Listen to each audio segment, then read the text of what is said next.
भारतीय समाज में परिवार और विवाह को पवित्र बंधन माना जाता है, लेकिन इस बंधन के भीतर कई जटिलताएं भी मौजूद हैं। अक्सर जब भी वैवाहिक अधिकारों की बात होती है तो चर्चा का केंद्र महिलाओं के अधिकार होते हैं, और ये सही भी है क्योंकि महिलाओं के खिलाफ हिंसा और उत्पीड़न एक गंभीर सामाजिक समस्या है। लेकिन क्या पुरुषों के अधिकारों पर भी उतनी ही संवेदनशीलता से विचार किया जाता है? दरअसल पति के पास भी कुछ महत्वपूर्ण कानूनी अधिकार हैं जो उन्हें घरेलू हिंसा, मानसिक उत्पीड़न, तलाक और संपत्ति से जुड़े मामलों में सुरक्षा प्रदान करते हैं। हालांकि समाज में जागरूकता की कमी के कारण अधिकतर पुरुष अपने इन अधिकारों से अनभिज्ञ रहते हैं और कानूनी रूप से खुद का बचाव करने में असमर्थ हो जाते हैं।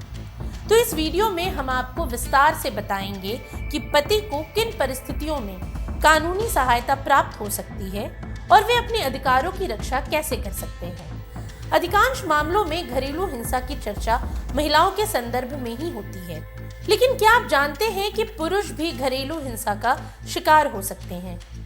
यदि पत्नी पति के साथ शारीरिक हिंसा करती है, उसे मानसिक रूप से प्रताड़ित करती है, झूठे आरोप लगाकर उसे परेशान करती है या किसी भी तरह का अनुचित दबाव बनाती है, तो पति को भी कानूनी संरक्षण मिलता है।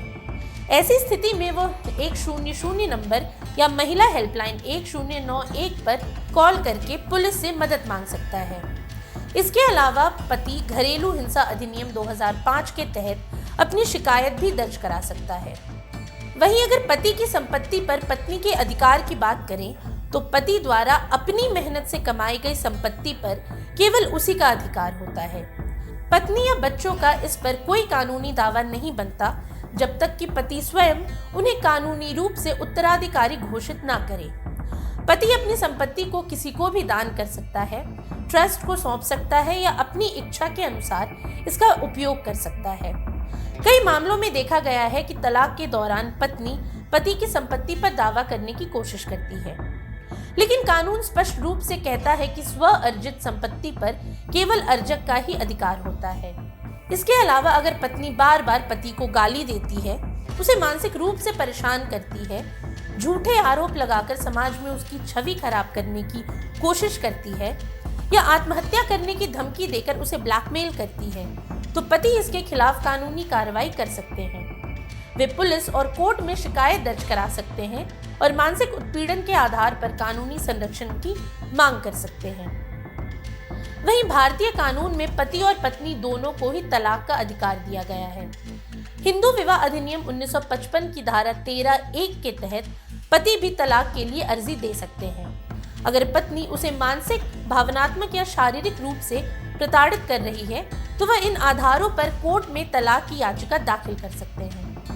कई बार समाज में ये गलत धारणा होती है कि केवल पत्नी ही तलाक की मांग कर सकती है, जबकि हकीकत ये है कि पति को भी ये अधिकार समान रूप से प्राप्त होता है। अब अगर भरण पोषण मांगने के अधिकार की बात करें तो कानूनी रूप से सामान्यतः महिलाओं के पक्ष में अधिक देखा जाता है कि उन्हें भरण पोषण दिया जाता है, लेकिन कुछ मामलों में पति भी भरण पोषण की मांग कर सकते हैं। यदि पति बेरोजगार है, आर्थिक रूप से कमजोर है और पत्नी अच्छी कमाई कर रही है, तो वो अदालत में भरण पोषण के लिए आवेदन कर सकता है। हालांकि उसे ये साबित करना होगा कि वह खुद खर्च उठाने में असमर्थ है और पत्नी के पास पर्याप्त संसाधन है। इसके अलावा तलाक के मामलों में अक्सर बच्चे की कस्टडी का मुद्दा सामने आता है। अधिकतर मामलों में बच्चे की देखभाल का अधिकार मां को दिया जाता है, लेकिन अगर पति अदालत में ये साबित कर सके कि वो आर्थिक रूप से अधिक सक्षम है और बच्चे की बेहतर परवरिश कर सकता है, तो उसे भी कस्टडी मिल सकती है। न्यायपालिका का प्राथमिक उद्देश्य हमेशा बच्चों का सर्वोत्तम हित सुनिश्चित करना होता है।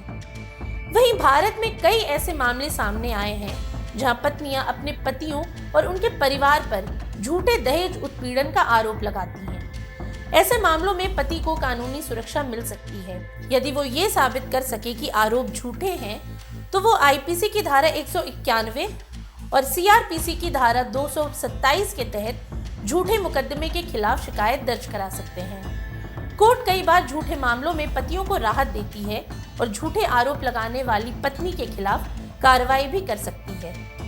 साथ ही अगर पत्नी गुस्से में आकर पति की संपत्ति को नुकसान पहुंचाती है, जैसे घर में तोड़फोड़ करती है या जानबूझकर आर्थिक नुकसान पहुंचाने की कोशिश करती है, तो पति सिविल प्रोसीजर कोड की धारा 9 के तहत इस पर कानूनी कार्रवाई कर सकते हैं।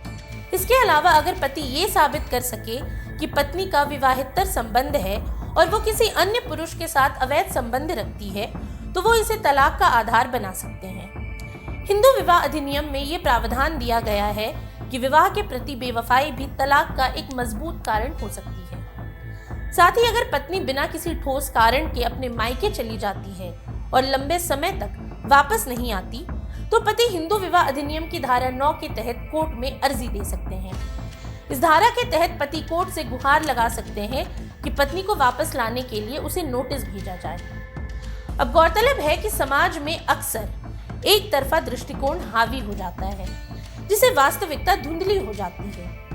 महिलाओं की सुरक्षा और अधिकारों को सुनिश्चित करना जरूरी है, लेकिन साथ में ये भी महत्वपूर्ण है कि पुरुषों को भी न्याय मिले। कानून किसी एक पक्ष का नहीं होता, बल्कि न्याय और समानता का प्रतीक होता है। अगर एक पुरुष मानसिक या शारीरिक प्रताड़ना का शिकार हो रहा है, तो उसे भी अपने अधिकारों की जानकारी होनी चाहिए। कानून में निहित प्रावधान केवल कागजों तक सीमित नहीं रहे, बल्कि समाज में उनकी सही समझ भी विकसित हो। समानता तभी संभव है जब महिलाओं और पुरुषों दोनों के अधिकारों की रक्षा करें, अन्यथा न्याय का पलड़ा हमेशा एक तरफ झुका ही रहेगा। आज के लिए इतना ही। ये सामग्री आपके लिए जुटाई थी उर्वशी शेखर ने और वीडियो संयोजन किया था राहुल कुमार ने। ये वीडियो आपको कैसा लगा हमें कमेंट सेक्शन में ज़रूर बताएं और ऐसी तमाम रोचक जानकारियों के लिए बने रहिए न्यूज़ हाट के साथ। और अब तक अगर आपने हमारे YouTube चैनल को सब्सक्राइब नहीं किया तो अभी जाकर करें और फेसबुक पर हमारे पेज को लाइक और फॉलो करना ना भूलें।